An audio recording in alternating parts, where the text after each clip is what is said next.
مظاہر نے کہا پھر اچھا نہیں کہ میں اپنے بچے کا نام حبیب ہی رکھوں، لیکن بلاوے کے انتظار کے لیے بھی حبیب ہونا چاہیے۔ ایسا کر کے دوں، حبیب کی کمر جھکی تھی، سر نہیں جھکا تھا۔ اب یہ حبیب کے بچپن میں حسین سے محبت نہیں تھی، عشق تھا حسین۔ حسین نے بھی ہر کسی کو نہیں بلایا، لیکن بلاوے کے انتظار کے لیے بھی حبیب ہونا چاہیے۔ حسین نے بھی ہر کسی کو نہیں بلایا۔ اللہ الرحمن الرحیم۔ حبیب ضعیف العمر تھا، ضعیف العقیدہ نہیں تھا۔ بسم اللہ سر۔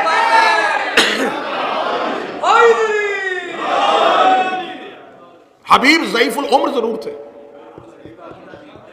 ضعیف العقیدہ نہیں تھے۔ برادر ندیم عباس مجلس میں تشریف فرمائے، اللہ ان کے والد کے درجات بلند فرمائے۔ ضعیف العمر تھے، ضعیف العقیدہ نہیں تھے۔ کمر جھکی تھی، عقیدہ نہیں جھکا تھا۔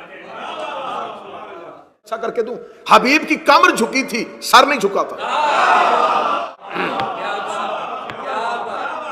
کمر میں خم تھا، نظریے میں خم نہیں تھا۔ کون تھا حبیب؟ جناب مظاہر کا بیٹا۔ اسے مظاہر کہہ دیا جاتا ہے، لیکن یہ مطہر کے وزن پہ ہے۔ مظاہر جناب رسول کے صحابی تھے۔ جناب رسالت مآب سے حبیب کے والد بہت پیار کرتے تھے، رسول کی صحبت میں رہتے تھے۔ بنی اسد کے بزرگوں میں ان کا شمار ہوتا تھا۔ کوفے کی قدیم آبادیوں میں سے بنی اسد آباد تھے۔ جناب مظاہر مدینہ کے رہنے والے تھے، رسول سے محبت کیا کرتے تھے۔ جناب مظاہر کے ہاں اللہ نے ایک بیٹا دیا۔ رسالت مآب کی بارگاہ میں عرض فرمایا، یا رسول اللہ، اللہ نے مجھے بیٹا دیا ہے، میں چاہتا ہوں کہ نام آپ تجویز کریں۔ جس وقت مظاہر رسول سے پوچھنے کے لیے آیا، رسول کی گود میں حسین بیٹھے تھے۔ جناب رسالت مآب نے ایک دفعہ حسین کی طرف دیکھا، اور حسین کی طرف دیکھ کے جناب مظاہر نے کہا، یا رسول اللہ، آپ اس نواسے سے بہت محبت کرتے ہیں۔ تو رسول نے کہا، حدیث کہی، رسول نے کہا، میں اللہ کا حبیب ہوں، یہ میرا حبیب ہے۔ میں حبیب پروردگار ہوں۔ مظاہر نے کہا پھر اچھا نہیں کہ میں اپنے بچے کا نام حبیب ہی رکھوں تاکہ وہ اس کا حبیب بنے۔ جناب حبیب کے والد نے ایک دفعہ رسالت مآب کی، اب یہ پوری تاریخ ہے جو میں مختلف کتابوں سے نقل کر کے آپ تک پہنچانے لگا۔ جناب حبیب کے والد نے ایک دفعہ رسول کی دعوت کی کہ یا رسول اللہ آپ کھانا میرے گھر کھائیں، لیکن جب آپ کھانے کے لیے آئیں تو مہربانی فرمائیے گا شہزادوں کو ضرور ساتھ لیں، حسنین کریمین کو ساتھ۔ شاید منبر کی تاریخ میں پہلی بار یہ یوں حقائق آپ کے سامنے پڑھے جائیں، لیکن آپ کا تجسس مجھے بارے میں ہے، شک بارے میں نہیں ہے۔ تجسس میں آپ جا سکتے ہیں، لیکن اس یقین اور اعتماد کے ساتھ سنا کریں۔ میں روزانہ کہتا ہوں کہ بعض احبابوں کے ذہن میں یہ خیال آتا ہے پتہ نہیں یہ کہاں سے پڑھ دیا، یہ کہاں سے پڑھ دیا۔ آپ کوئی بات نئی بار سنیں، پہلی بار سنیں تو اس کا مطلب یہ نہیں ہے کہ یہ پہلی بار ہوئی ہے۔ بعض لوگوں کے ذہن میں یہ خیال آتا ہے جی ہم نے پہلے نہیں سنا، تو سرکار میرا مقصد آپ نہیں ہے کہ آپ نے یہ پہلی بار کیوں سنا ہے۔ یہ منبر جو ہے یہ ذمہ داران کے لیے ہے، ہمیں خبر ہے یہ حسین کی اوپن کچہری ہے، تو یہاں پر آنے سے پہلے بار حوالوں کو ازبر کرتے ہیں کہ منبر سے کوئی ایک غیر ذمہ دار لفظ نہ آ جائے، کیونکہ صرف آپ ہی نہیں دیکھ رہے، ان مجالس کو بار بار پوری دنیا میں دیکھا جائے گا۔ اور میں مولا حسین کا جتنا بھی شکر ادا کروں وہ کم ہے کہ مجھے وہ بھی سنتے ہیں جو کسی کو نہیں سنتے۔ تو لہٰذا آپ حوالوں کی ذمہ داری میرے اوپر رہنے دیں، اور آپ وقتی طور پہ جب مجلس میں بیٹھے تو پوچھنا آپ کا حق ہے، شک آپ کا حق نہیں۔ تو اب جناب مظاہر نے کہا کہ حسنین کو ساتھ لے کے آئیے، رسالت مآب شہزادوں کو ساتھ لے کے آئیے۔ حبیب بچپن میں تھے، حبیب کو پتا چلا کہ آج حسین میرے گھر آ رہے ہیں۔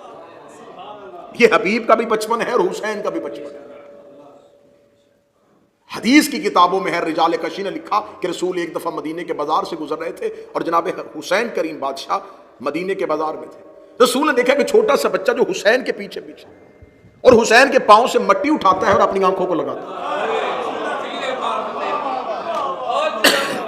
رسالت مآب نے وہیں زمین پہ بیٹھ کے اس بچے کو اپنی گود میں بٹھایا اور اس کی پیشانی کو چوم کے کہا مجھے اس سے اتنی محبت ہے جیسے حسین سے۔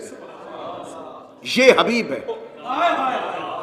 اب یہ حبیب کے بچپن میں حسین سے محبت نہیں تھی، عشق تھا حسین، اور جس سے عشق ہو پتا چلے کہ آج وہ آ رہا ہے۔ جناب حبیب باہر بار بار چھت پہ جاتے، پھر سے ان پہ چھت پہ جاتے، پھر سے چھت پہ جا کے بے چینی سے حسین کا انتظار کر رہے تھے۔ یہ کتاب کہتی ہے چھت سے حبیب گر گئے، زمین پر گر کے مر گئے۔ حبیب مر چکے تھے، مظاہر کو خبر ہوئی کہ بیٹا مر گیا ہے، بیٹے کی لاش اٹھائی اور کمرے میں رکھی، دروازہ بند کر کے تالا لگایا۔ حبیب کی ماں سے کہنے لگا میرے گھر سے رونے کی آواز نہ آئے۔ علامہ مامکانی نے رجال کشی میں اور اس کے علاوہ دیگر جتنی حبیب پہ کتب لکھی انہوں نے واقعے کو ضرور کوٹ کیا۔ فرمایا کہ میرے گھر سے رونے کی آواز نہ آئے، ایسا نہ ہو کہ رونے کی آواز سن کے رسول دعوت چھوڑ دے۔ کیسی ماں تھی، کیسا باپ تھا، بیٹے کی لاش کمرے میں اور ماں کھانا بنا رہی اور باپ دسترخوان میں۔ رسالت مآب دسترخوان میں آ کے بیٹھے، دائیں حسن بیٹھے، بائیں حسین بیٹھے۔ جب کھانا لگ گیا تو حبیب کے والد نے رسول سے کہا بسم اللہ شروع کریں۔ رسول نے فرمایا حبیب کہاں ہے؟ فرمایا یا رسول اللہ آپ کھانا شروع کریں، حبیب باہر بازار میں ہوگا۔ اب رسالت مآب کا انتظار مظاہر کر رہے تھے کہ رسول شروع کرے تو ہم شروع کریں۔ رسول نے حسین سے کہا حسین شروع کیجیے۔ امام حسین علیہ السلام نے یوں دسترخوان کی طرف دیکھا اور مظاہر کی طرف دیکھا، جب تک حبیب آئے گا نہیں میں کھاؤں گا نہیں۔ اب یہ سمجھ کے جملہ سنیے گا، یہ جملہ ایک شہزادہ نہیں بول رہا، کون کا مالک بول رہا۔ جب تک آئے گا نہیں، جب تک نہیں آئے گا میں نہیں۔ اتنا کہنا تھا، یا حبیب کے باپ نے کہا سچ سننا چاہے تو بھی سنیے، ابھی تھوڑی دیر پہلے چھت سے گر کے دنیا سے جا چکا ہے۔ رسول نے فرمایا بتایا کیوں نہیں؟ فرمایا اس لیے کہ کہیں آپ میرے گھر کی دعوت نہ چھوڑ دیں۔ رسالت مآب نے فرمایا حبیب کی لاش کہاں ہے؟ فرمایا کمرے میں۔ رسول نے فرمایا کمرہ کھولا جائے، کمرے کو کھولا گیا۔ رسول نے فرمایا حسین اندر جائیے۔ حسین اندر گئے اور حسین نے جا کے حبیب میں تم سے ملنے آیا اور تو چلا گیا۔ اتنا کہنا تھا حبیب السلام علیکہ یا حسین ابن علی کہتے۔ حبیب کے پاس دو زندگیاں ہیں، ایک اللہ نے دی تھی، ایک حسین نے دیا۔ وہ بندہ بولے جو کربلا جا چکا ہے، جب کربلا جاؤ تو چاروں دروازوں میں سے جس دروازے کی طرف بھی حسین کے لیے ملنے کے لیے آؤ، تو آداب زیارت میں ہے کہ جاتے ہوئے زری سے الٹے قدم جایا جاتا ہے۔ حسین کی زری پہ جاؤ تو پہلے بھی حبیب کا سلام ہوتا ہے، واپسی پر بھی حبیب کا سلام۔ دو بار زندہ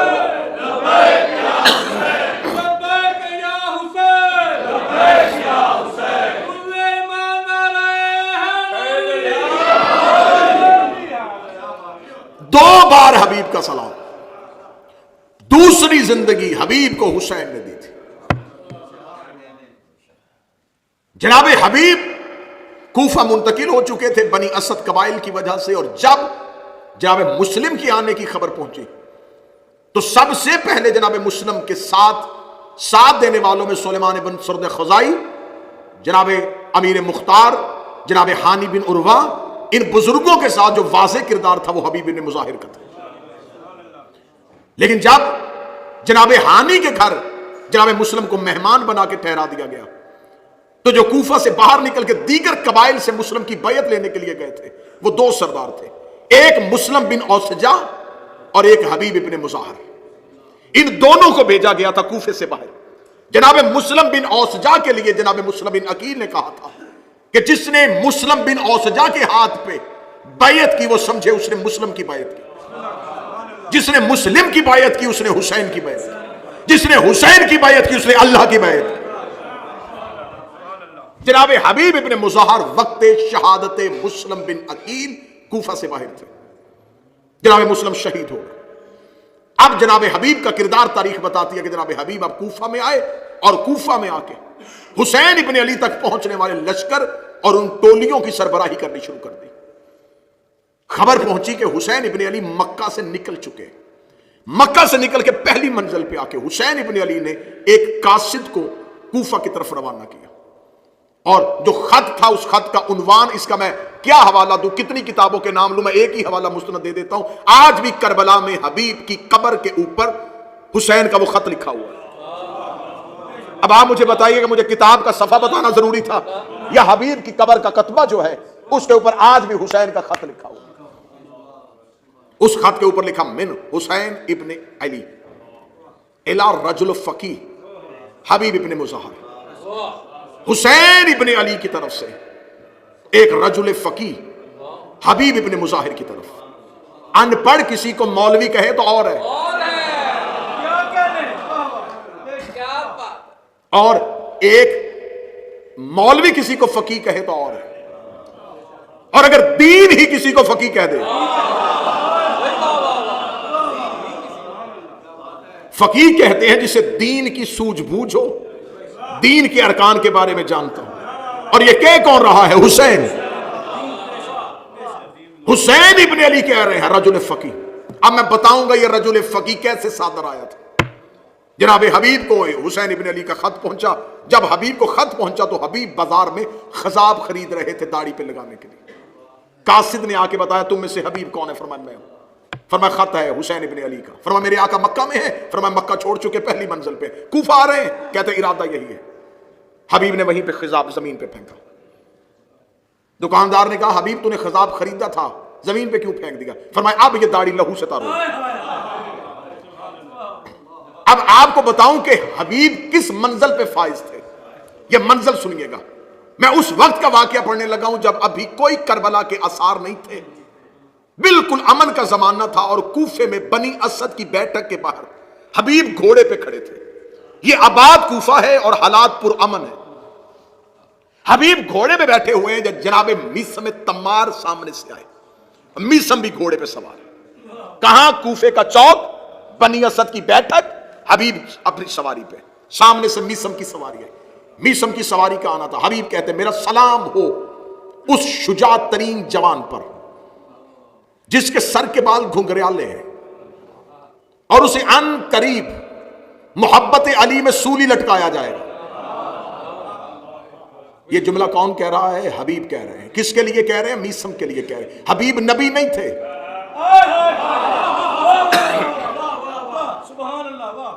غیب کی علمیں اور خبریں صرف اور صرف حجت جانتی ہے یا نبی جانتی ہے؟ حبیب نے کہا کہ ان قریب میں سلام ہو اس جوان پہ جسے ان قریب سولی لٹکایا جائے گا. اب جسے کہہ رہا تھا وہ بھی میسم تمار تھا. میسم تمار نے کہا میرا بھی سلام ہو اس جوان کو جس کی دو زلفیں ہیں، عشق میں قوی ہے، اور اس سے محبت حسین میں اس کے سر کو کوفے کی بازاروں میں پھرایا جائے گا. اب ذرا دیکھنا کہ کس معیار پہ ہے یہ علی کے نوکر. اب مجھے سر پہ قرآن رکھ کے بتاؤ جس کے نوکر ایسے ہیں. اب مجھ پہ کوئی سوال کرے کہ علی غیب کی خبریں کیسے جانتا تھا؟ یہ قرآن میرے منبر پہ سامنے پڑا ہوا. دنیا علی کے غیب کی خبریں سن کے پریشان ہے. ان کے گھر کے جانور بھی غیب میں جھانک لیتے تھے. اگر کوئی بندہ کرو حیرانگی یہاں سے نہ لے کے جانا، میں آسان ترین حوالہ دے دیتا ہوں. اہل سنت نے بھی اپنی کتابوں میں لکھا ہے جب رسالت امام مکہ سے ہجرت کر کے مدینہ آئے تو ہر ایک کی خواہش تھی نبی میرے گھر رکے، نبی میرے گھر رکے، نبی میرے گھر رکے. نبی نے اپنی اونٹنی کی مہار کو چھوڑ دیا. جہاں جا کے قصوہ بیٹھے گی میں اسی گھر کا مہمان بنوں گا. وہ قصوہ بیٹھی ابو ایوب انصاری کے دروازے پہ، رسول بن کے ابو ایوب انصاری کے مہمان. اس کا مطلب رسول نے قصوہ کے انتخاب کو اپنا انتخاب سمجھا، یا پھر انتخاب محمد کو قصوہ سمجھتی تھی، اونٹنی سمجھتی تھی کہ محمد کہاں بیٹھنا چاہتے ہیں. جب ہم نے علماء سے پوچھا یہ اونٹنی کا فیصلہ نبی نے مانا ہے یا نبی نے اونٹنی کے فیصلے کو سمجھا ہے یا اونٹنی نے نبی کے فیصلے کو سمجھا ہے؟ کہتے ہیں یہ اونٹنی نبوت کا مزاج سمجھتی تھی. ہم نے کہا یہ تو جانور ہے. کہتے بے شک جانور ہے لیکن اس کے پشت پہ نبی بیٹھا کرتے تھے، نبی بیٹھا کرتے تھے، نبی بیٹھا کرتے تھے. جس اونٹنی پہ نبی بیٹھے وہ غیب جانتی ہے، اور جو نبی کے کاندھوں میں بیٹھتے تھے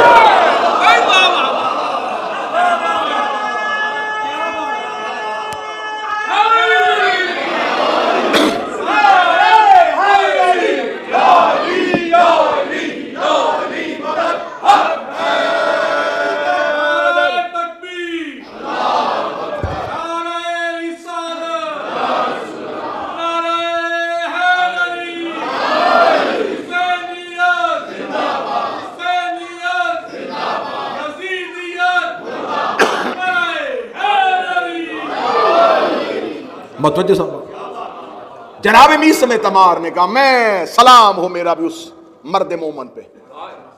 اب حبیب بھی میثم کو اس کی موت کے بارے میں بتا رہے ہیں. اس کا مطلب حبیب جانتا تھا کہ میثم نے کب مرنا ہے، اور میثم جانتا تھا کہ حبیب نے کیسے مرنا ہے. یہ علم حبیب اور میثم تک کیسے پہنچا؟ ابھی یہ دونوں نے یوں بات کی اور حبیب کا گھوڑا ادھر گزر گیا، میثم کا ادھر گزر گیا. جو لوگ بنی اسد کے بیٹھے تھے انہوں نے کہا استغفر اللہ، الیاذ باللہ، کیسے ہیں یہ لوگ؟ استغفر اللہ، غیب کی خبریں، کتنے بڑے بڑے دعوے کر کے چلے گئے. یہ سامنے سے ایک اور بزرگ چلا رہا تھا، اسے کہتے ہیں رشید حجری، یہ علی کا صحابی ہے. یہ اسے امیر المومنین نے رشید الولایہ کہا تھا. علی فرماتے ہیں موت کی مکمل خبر رشید جانتا ہے. سامنے سے رشید آیا، دیکھا کہ قبیلہ بنی اسد کے لوگ کان پکڑ کے بیٹھے. فرمایا کیا ہوا؟ کہنے لگے ابھی ابھی یہاں سے دو گزرے ہیں تو بڑے نام، دونوں ہی علی کے صحابی. ایک نے کہا کہ میثم تمہیں سولی لٹکایا جائے گا، اور وہ میثم جو ہے، وہ جسے اتنا ہم سچا کہتے ہیں، جس کی کوفے والے اتنی عزت کرتے ہیں کہ یہ علی کا نوکر ہے، وہ کہتا ہے کہ تیرا سر کوفے میں پھرایا جائے گا. اتنا کہتا رشید کہتے اچھا میثم ایک بات بھول گیا، اسے یہ نہیں بتایا کہ حبیب کے قاتل کو 200 درہم انعام بھی دیا جائے گا. اسے یہ نہیں بتایا کہ حبیب کے قاتل کو تو 200 درہم انعام میں بھی دیا جائے گا. اس کا مطلب ہے یہ علی کا ہر نوکر سمجھتا تھا کہ جانا تھا. اب جناب حبیب کو جب خبر پہنچی تو اب حبیب پہنچے ہیں حسین ابن علی کی طرف. خط کے ساتھ بلوائے گئے، رجل فقیہ کہہ کے حبیب کو بلوایا گیا. جناب مسلم بن اوسجا اور جناب سعید بن عبداللہ، یہ دونوں ہم رکاب حبیب ہیں، یہ دونوں اکٹھے پہنچتے ہیں. کل میری گفتگو ہو رہی تھی جناب عباس پہ، ایک گوشہ خالی رہ گیا تو وہ پہنچانا بڑا ضروری میں سمجھتا ہوں، اور وہ بڑا غلط العام ہو رہا ہے، اور جو بچے آج کل ریسرچ کر رہے ہیں ان کے لیے وہ بڑا مشکل پیدا کر رہا ہے کہ کربلا میں شمر ملعون نے عاشور میں ابن زیاد کی طرف سے ایک امان نامہ دیا تھا، اور وہ امان نامہ تھا حضرت عباس اور حضرت عباس کے بھائیوں کے لیے. اور اس امان نامے کی وجہ یہ تھی کہ شمر جو ہے اس کا تعلق حضرت عباس کی والدہ کے قبیلے سے تھا. یہ بات اتنی مشہور کی گئی ہے کہ بعض جگہوں پہ باقاعدہ رشتہ معاذ اللہ ثم معاذ اللہ لکھ دیا جاتا ہے کہ رشتے کے اعتبار سے ماموں تھا، کیونکہ جناب ام البنین کا جو قبیلہ ہے، جو نسل ہے، جو خاندان ہے، اسی کے ساتھ ہی شمر کا تعلق تھا. پوری ذمہ داری کے ساتھ، مکمل منبر کی خطیبانہ دیانتداری کے ساتھ. شمر کا تعلق بنی کلب سے تھا، عباس مولا کی ماں کا تعلق بنی کلاب سے تھا. دونوں قبیلوں میں فرق ہے، وہ بنی کلاب میں سے تھی، یہ بنی کلب میں سے تھی. بنی کلب یہ وہ عرب کا قبیلہ تھا جو صحراؤں میں بھیڑے پالا کرتا تھا، بھیڑے پال کے شہروں میں جا کے بیچا کرتا تھا. شمر ملعون کا تعلق بنی کلب کے ساتھ تھا.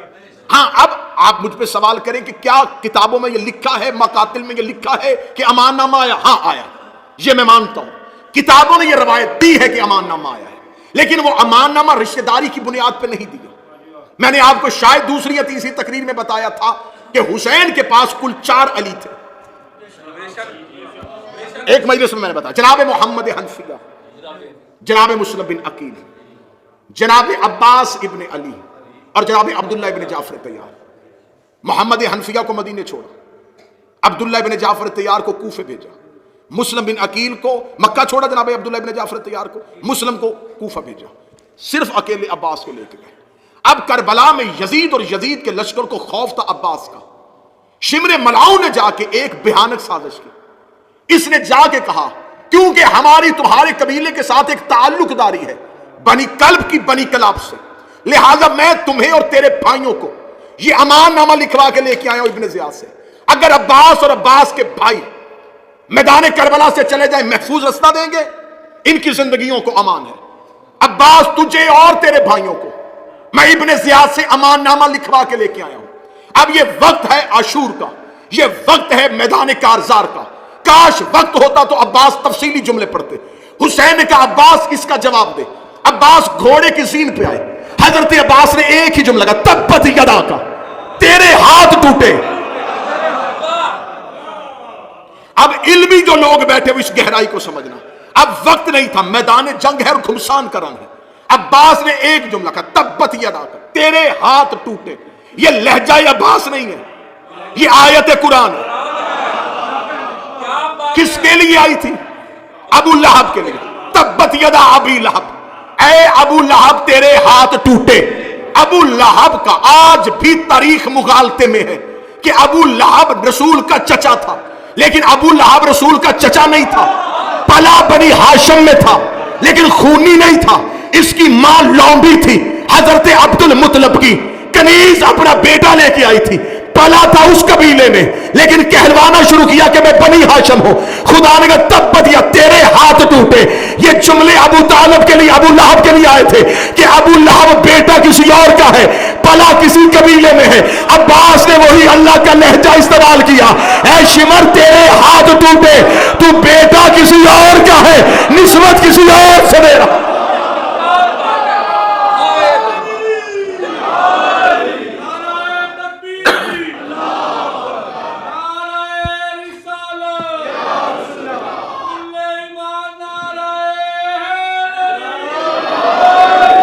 تین چیزیں ایسی ہیں کربلا کے جن کی وضاحتیں بڑی ضروری ہیں.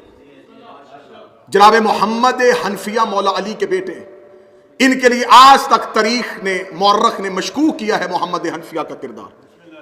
یہ کہہ کے کہ جناب محمد حنفیہ نے معاذ اللہ العیاذ باللہ امامت کا دعویٰ کیا تھا. محمد حنفیہ نے دعویٰ امامت نے کیا. ہاں یہ ہے کہ کچھ لوگوں نے محمد حنفیہ کو امام کہا تھا.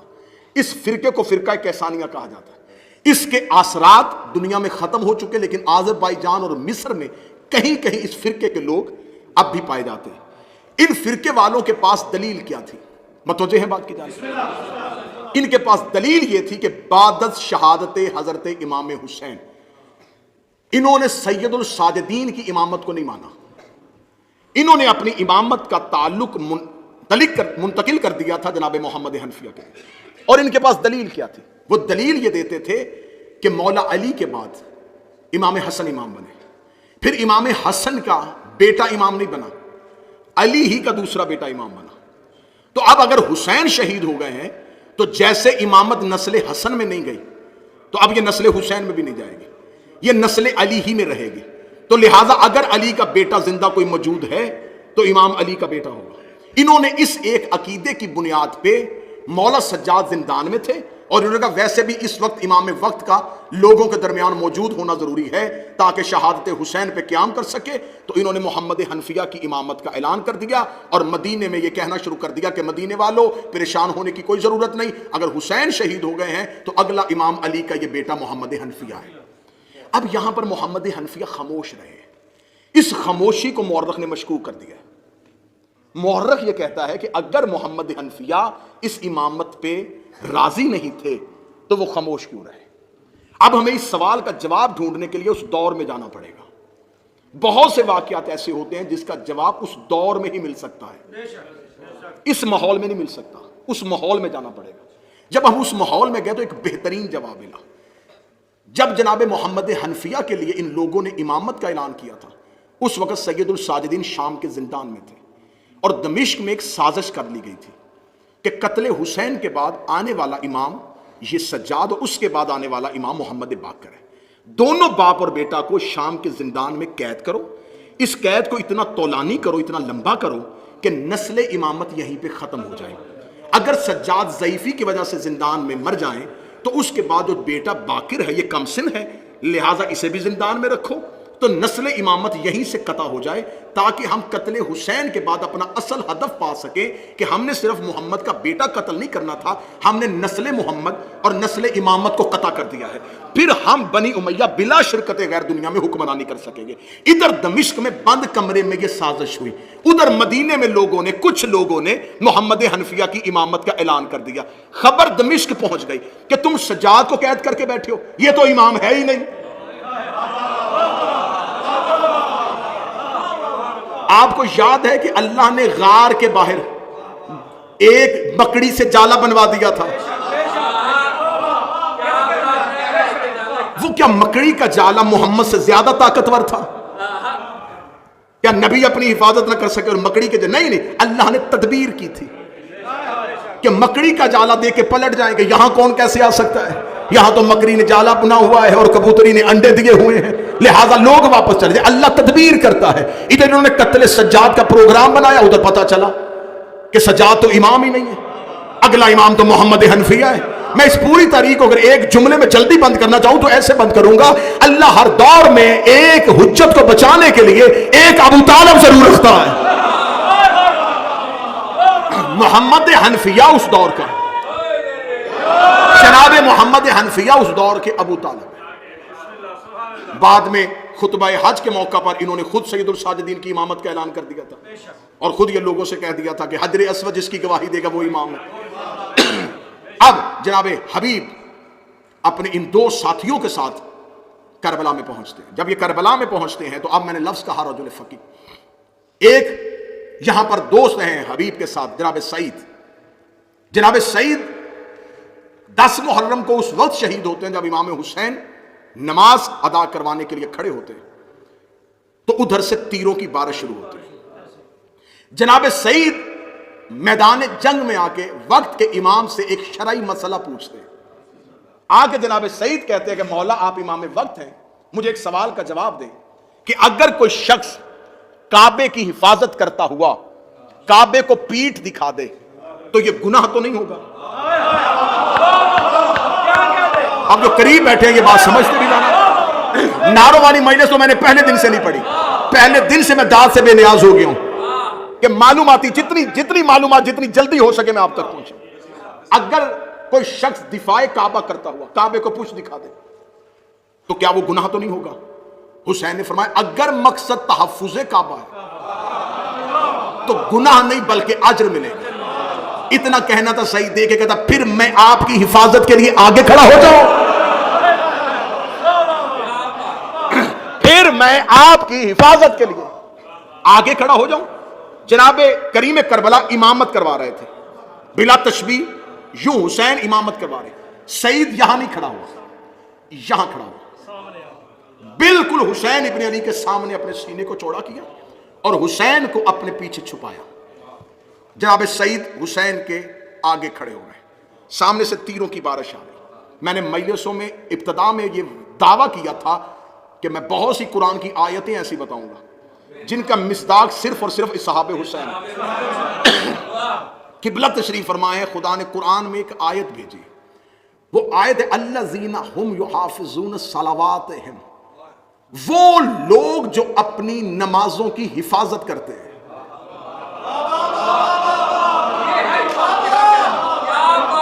اتنی آیت کے ٹکڑے میں لطف ہی نہیں ہے، لطف تو اگلی آیت میں اولئک ھم الوارثون، اللہ نے انہیں ہی وارث بنایا ہے۔ کس کا؟ الذین یورثون الفردوس، اللہ نے انہیں جنت کو میراث میں دے دیا ہے۔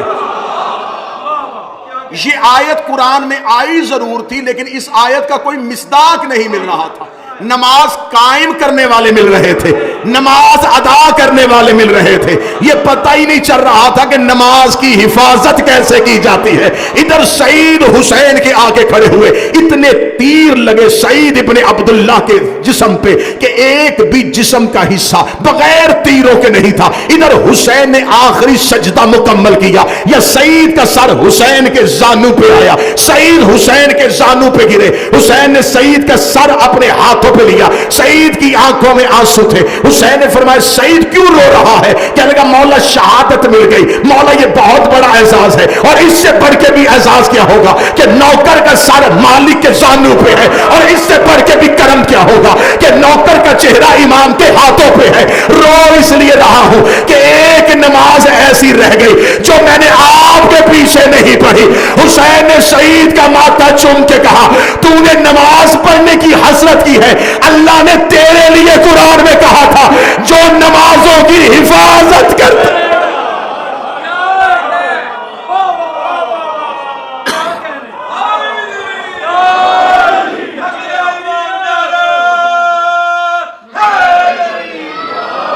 اللہ نے تو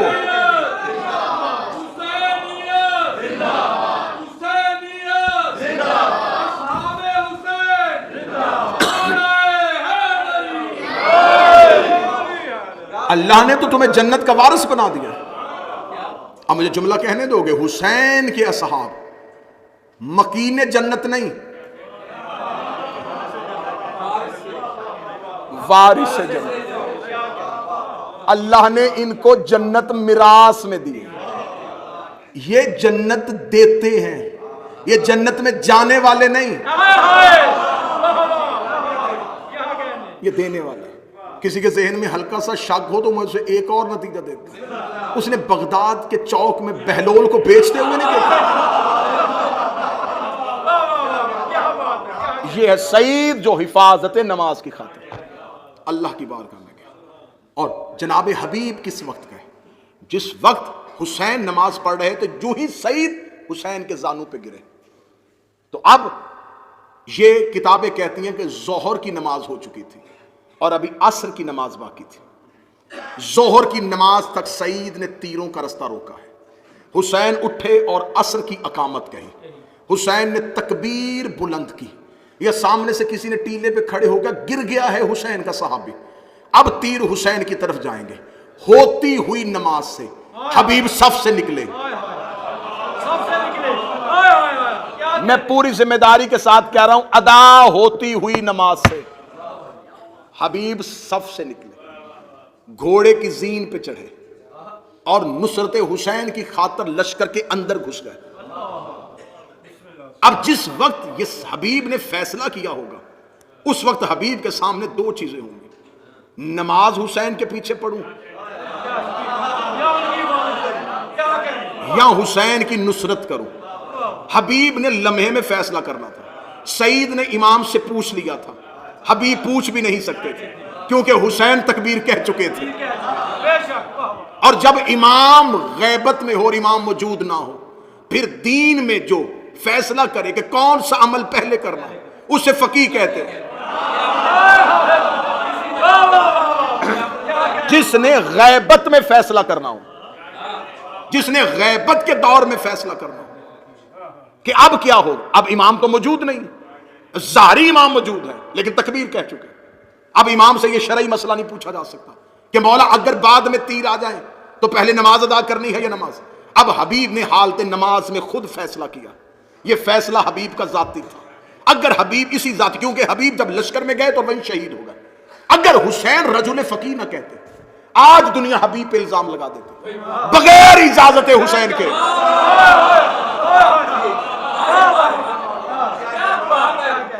اتنا بڑا فیصلہ کیسے کر دیا کہ ہوتی نماز سے نکل گئے. اس لیے حسین نے جب بلایا تھا اس وقت ہی کہہ دیا تھا فقیہ آ رہا ہے. کل کو جب حبیب یہ فیصلہ کرے تو حبیب پہ الزام نہ لگانا, یہ حبیب کا فیصلہ نہیں, وقت کے فقیہ کا فیصلہ ہے. اور فقیہ وہ ہوتا ہے جسے دین میں فیصلے کا اختیار امام دے.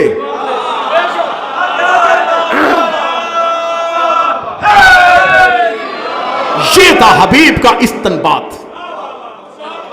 یہ فیصلہ کیا حبیب نے. حبیب کے سامنے دو چیزیں تھی, عبادت کروں یا نصرت کروں. حبیب نے نصرت کو چن لیا. حسین کا واسطہ آج کے دور کی بات کہنے لگا. عزاداری کو عزاداری رہنے دو, نماز کو نماز رہنے دو. تقابل کر کے دونوں کو ٹکرا کیوں رہے؟ کون سا پیمانہ ہے تمہارے پاس جس سے تم دونوں میں سے تقابل کرو گے؟ تم میں سے کون حبیب ہے جو فیصلہ کرے؟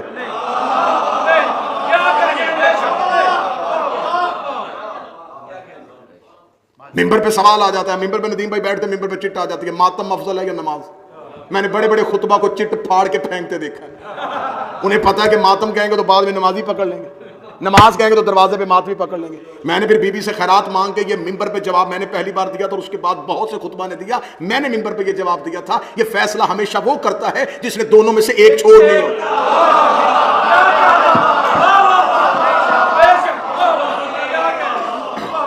جو آپشن رکھتا ہے نا کہ کیا کروں, اس کے لیے دونوں سے چھٹی ہے. نمازی کو چاہیے کہ عزادار کی توہین نہ کرے, عزادار کو چاہیے کہ نمازی کی توہین. عزاداری نصرت حسین ہے, نماز عبادت پروردگار ہے. یہ فوری طور پہ فیصلہ کر دینا جی یہ دیکھیں جی یہ دیکھیں جی معاذ اللہ ثم معاذ اللہ ماتمیوں کے پورے کے پورے. اب اگر کوئی شراب بھی پیتا اور قرآن بھی پڑھے اور مجھ جیسا کم علم خطیب ممبر سے کہہ دے کہ لو جی شرابی قاریان قرآن ہو گئے، تو ایک شخص کی وجہ سے میں سارے قاریوں کو غلط نہیں کہہ سکتا. ایک شرابی کی وجہ سے میں قاریان قرآن کو غلط نہیں کہہ سکتا. تو اگر کوئی ایک نشئی ماتمیوں میں آ جاتا ہے تو اس ایک کی وجہ سے سارے ماتمیوں کو غلط کہنا کہاں کا انصاف؟ حلقہ ماتم کی عزت کو سمجھو. نہیں جی آپ ہاں بہتر ہے، ماتمی سب سے بہتر چیز ہے. ماتمی کو نمازی ہونا چاہیے، نمازی کو ماتمی ہونا چاہیے. لیکن زیادہ دیکھیں، ماتم 1 گھنٹہ قمیض اتار کے حلقے میں کھڑے ہو کے سینہ پیٹنا یہ ماتم ہے. 5 منٹ مصلی پہ کھڑے ہو کے اٹھنا بیٹھنا یہ نماز ہے. بندہ آسانی سے مشکل کی طرف دیر سے جاتا ہے، مشکل سے آسانی کی طرف جلدی آ جاتا ہے.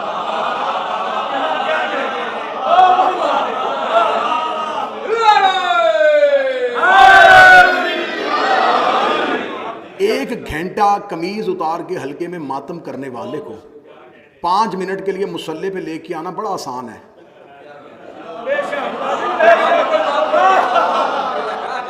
5 منٹ مصلی پہ کھڑے ہونے والے کو قمیض اتروا کے حلقے پہ کھڑا کرنا یہ مشکل ہے. اگر یہ ریت ڈالنی ہے تو یہ غلط پڑ جائے گی. میں 1 گھنٹے کا ماتمی 5 منٹ کے لیے لے آؤں گا، مشکل ہو جائے گا. تو لہٰذا بہتر ہے جو جہاں پہ ہے اپنے عقیدے کے ساتھ اسے وہ عبادت کرنے دے. ہاں عبادت پروردگار جو ہے یہ مسجد کی، ہم جب نماز پڑھتے ہیں تو سجدہ گاہ کیوں رکھتے ہیں؟ تاکہ حسین یاد رہے.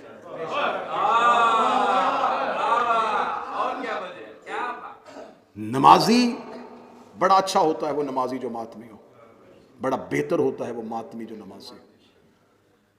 اس لیے میرے چوتھے شہنشاہ کا لقب ہے زین العابدین. عابدین کی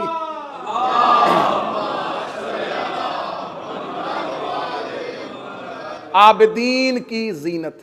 آخری سطر کہنے لگا جی، بالکل آخری سطر. عابدین کی زینت، عبادت گزاروں کی زینت. زینت کہتے ہیں پہچان کو. اللہ قرآن میں کہتا مال اور اولاد جو ہے تمہاری زینت ہے. زینت مطلب پہچان. سورج آسمان کی زینت ہے. زینت مطلب پہچان. جس سے پہچان ہو اسے زینت کہتے ہیں. نمازیوں کی، عبادت گزاروں کی پہچان کا نام سجاد ہے. حسین سے بڑا نمازی کون؟ علی کی تو شہادتی نماز میں ہوئی، جس کا سجدے میں 2 آئمہ کا سر سجدے میں کٹ رہا ہے. دونوں زین العابدین نہیں. یہ زین العابدین چوتھے کو کیوں بنایا؟ قیامت والے دن عبادتیں پرکھنے کے لیے سجاد کو کیوں کھڑا کیا؟ اگر سجاد کو کھڑا کیا تو کھڑا اس لیے کیا ہے عبادت گزاروں کی اسے پہچان، اسے معیار، اسے کسوٹی، اسے ترازو ہی اللہ نے اس لیے بنایا ہے. کہ کوئی ماتمی یہ کہہ کے سجاد سے اگر نمازوں میں چھوٹ لے کہ میں تو عزاداری کر رہا تھا اور عزادار ہوں تو نمازوں کی چھوٹ دے دے، تو سجاد سے بڑا عزادار کوئی نہیں.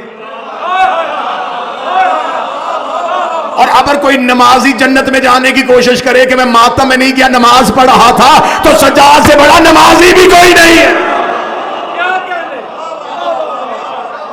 جو عبادت گزار ہے وہی عزادار ہے. کتنا ماتم کر لو گے؟ 9 گھنٹے 10 گھنٹے؟ کتنی زنجیر مار لو گے؟ 40 سال رہو رویا ہے حسین کو.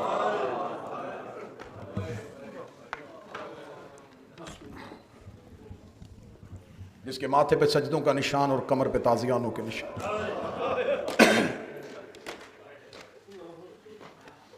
حبیب نے فیصلہ کر لیا کہ عبادت پروردگار سے نکل کے نصرت حسین کی طرف چلا.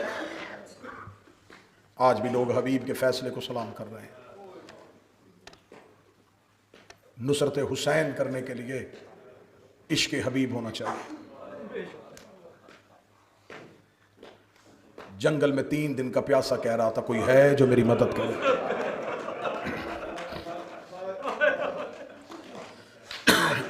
آج ماتمیوں نے برآمدگی ہے تابوت حضرت حسین. کم جگہوں پہ حسین کا جنازہ اٹھتا ہے. آج یہاں جنازہ اٹھ رہا ہے تو اس نیت کے ساتھ جنازے کو کاندھا دینا. اس کے جنازے کی شبیہ آ رہی ہے جس کا لاشا 3 دن بغیر کفن کر رہا ہے.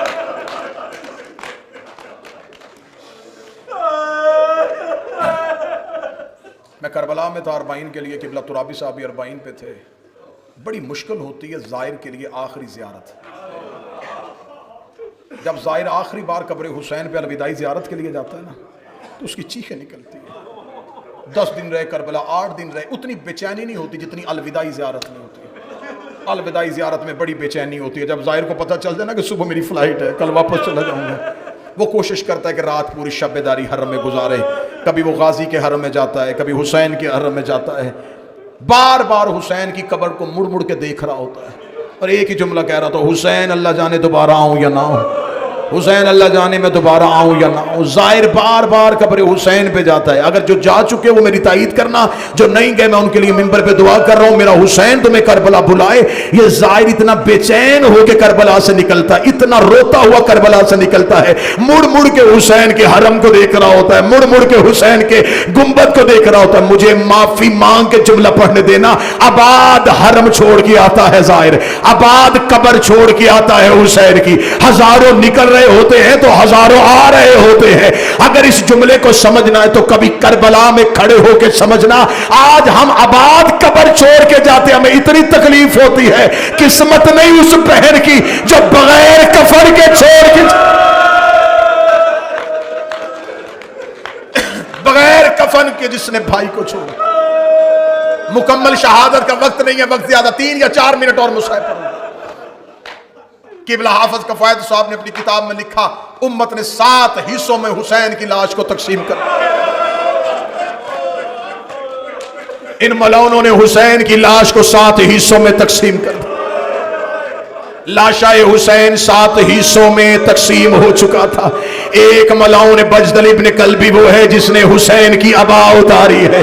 ان میں سے ایک زخیر ابن جعفر وہ ہے جس نے حسین کی قبا اتاری ہے. اس میں سے ایک ملعون سعد وہ ہے جس نے حسین کا امامہ اتارا ہے.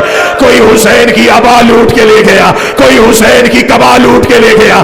ایک ملعون نے حسین کے کمر بند پہ ہاتھ رکھا، غریب کی لاش ہل گئی.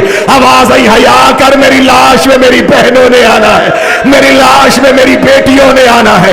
مکمل شہادت کا وقت نہیں، ایک روایت پڑھوں گا اور منبر چھوڑوں گا. اسی روایت پہ آئے گا غریب کا جنازہ. ان ملعونین میں سے ایک ملعون وہ ہے جس میں آج بھی میرا 12واں پردے پہ لعنت کرتا ہے. زیارت ناہیہ میں میرا 12واں آج بھی امامہ اتار کے چیخے مار کے جس کا نام لے کے لعنت کرتا ہے. یہ ملعون وہ تھا جس نے حسین کی انگوٹھی اتاری تھی، جس نے حسین کی انگشتری اتاری تھی. یہ ملعون خود روایت کرتا ہے، کہتے جب میں لاشائے حسین پہ پہنچا، نہ حسین کے بدن پہ عبا تھی، نہ حسین کے بدن پہ قبا تھی، نہ حسین کے سر پہ امامہ تھا. کہتا میری نظر پڑی حسین کے ہاتھ پہ، غریب کے ہاتھ پہ ایک انگوٹھی نظر آئی. میں نے کہا میں یہ انگوٹھی نکال لیتا ہوں. یہ کمینہ کہتا میں لاش کے قریب بیٹھا، میں نے انگوٹھی اتارنے کا ارادہ کیا. حسین کی انگلی لہو سے اتنی بھری تھی، اتنے تیر لگے تھے حسین